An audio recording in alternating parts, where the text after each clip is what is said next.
चलिए, तो इस वीडियो में हम बात करेंगे यहाँ पर 11वें चैप्टर की, यानी भारत के विशेष संबंध। इसके हम देखिए सभी वस्तुनिष्ठ प्रश्नों की बात करेंगे परीक्षा अध्ययन की। तो चलिए शुरुआत करते हैं।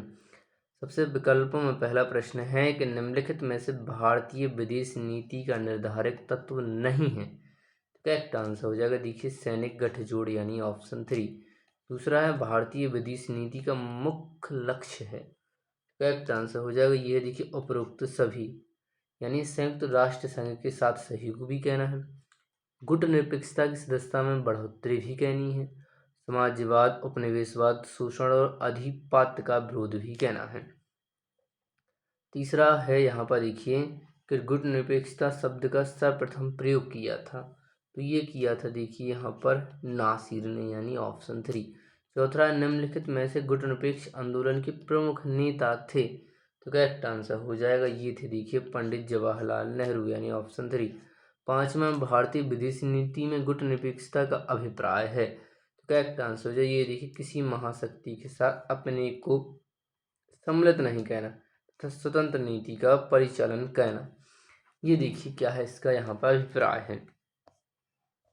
छठवां प्रश्न है देखिए यहाँ पर 1971 के भारत पाकिस्तान युद्ध का परिणाम क्या हुआ। तो करेक्ट आंसर हो जाएगा ये हुआ था देखिए इसमें बांग्लादेश का क्या हुआ था, उदय, यानी बांग्लादेश का निर्माण हुआ था। अब देखिए सातवां प्रश्न कि भारत ने परमाणु अप्रसार संधि पर हस्ताक्षर क्यों नहीं किए थे, तो वजह बताना है। तो देखिए करेक्ट आंसर हो जाएगा यहाँ पर जो परमाणु अप्रसार संधि है वो अविभेदकारी थी। चलिए आठवां कि भारत ने किस देश के साथ संधि की जिसकी प्रस्तावना में पंचशील के सूत्र रखे हुए थे। करेक्ट आंसर हो जाएगा यहाँ पर चीन के साथ। चलिए अब हम बात करेंगे यहाँ पर रिक्त स्थानों की। उससे पहले हम आपसे कहेंगे कि यदि आप हमारे चैनल पर नए हैं और अभी तक आपने इसे सब्सक्राइब नहीं किया तो सब्सक्राइब करें, क्योंकि हम इसी तरह की वीडियो आपके लिए लाने वाले हैं। और आप अपनी राय हमें कमेंट में अवश्य दें कि आप किस पर वीडियो चाहिए, किस तरह की वीडियो चाहिए, जिससे हम उस पर बना सकें। तो हम आपके कमेंट का इंतज़ार करते हैं, उसी के अनुरूप अपनी प्रतिक्रिया भी देते हैं। चलिए और अपने दोस्तों को अवश्य शेयर करना है। हम बात करेंगे पहले प्रश्न के रिक्त स्थानों में कि किसको अफ्रीकन गांधी के नाम से जाना जाता है।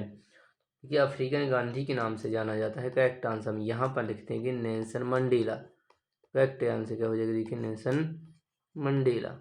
चलिए बात करें अगले प्रश्न की। दूसरा है भारतीय विदेश नीति के मौलिक सिद्धांतों का उल्लेख संविधान के किस में किया गया है। तो यहाँ पर अनुच्छेद देखिए 51 में किया गया है। आपको देखिए अनुच्छेद भी लिखना होगा, तो अनुच्छेद 51 में। तीसरा, भारत की विदेश नीति के जनक हैं, तो ये है देखिए पंडित जवाहरलाल नेहरू। तो हम देखिए यहाँ पर सीधे लिख देंगे जवाहरलाल नेहरू, आप लिख लेना आगे। चलिए अगला प्रश्न है पांचवा, पंचशील सिद्धांत किससे संबंधित है।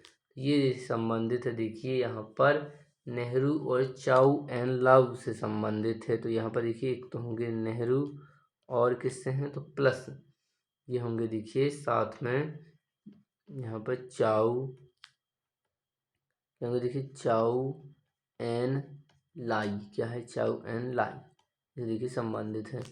देखिए पांचवा, भारत ने सदैव समाजवाद तथा किसका विरोध किया है। तो उपनिवेशवाद का क्या किया है, विरोध।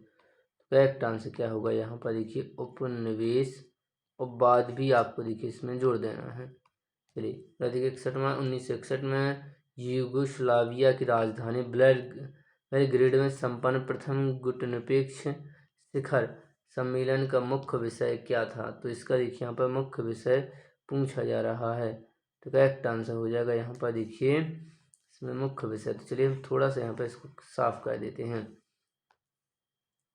देखिए मुख्य विषय है यहाँ पर उपनिवेशवाद की समाप्ति। क्या है देखिए यहाँ पर जो उपनिवेशवाद है उसको क्या कहना है, देखिए यहाँ पर समाप्त कहना है। तो उपनिवेशवाद की समाप्ति, ये क्या है यहाँ पर देखिए इसका प्रमुख विषय है।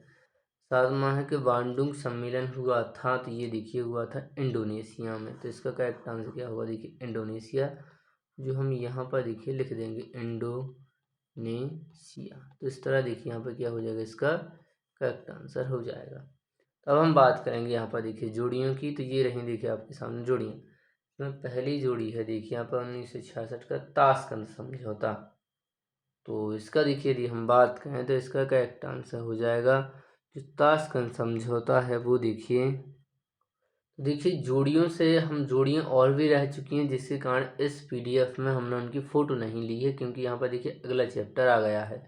तो हम देखिए इसी चैप्टर का हम देखिए यहाँ पर पार्ट 2 जल्द ही अपलोड करेंगे। जैसे ही आप इस वीडियो को देख लेंगे तो इस वीडियो के डिस्क्रिप्शन में यहाँ पर देखिए लिंक दिया रहेगा या कमेंट में यहाँ पर लिंक दिया रहेगा। जैसे आप उस पर क्लिक करेंगे तो इससे आगे के इसमें देखिए जो जोड़ियाँ 70-70 एक बाग वो देखिए उसमें रहेंगी। बस यदि नहीं मिलता है तो आप हमें कमेंट कर बताएं, हम उसका सल्यूशन आपको कर देंगे। तो यहाँ पर देखिए इस वीडियो में हम इतना ही रहेंगे, अगली वीडियो और अपलोड करेंगे वो देखिए आपको कमेंट में या डिस्क्रिप्शन में मिल जाएगी। चलिए यहाँ पर इस वीडियो को हम यहीं तक रहने देंगे।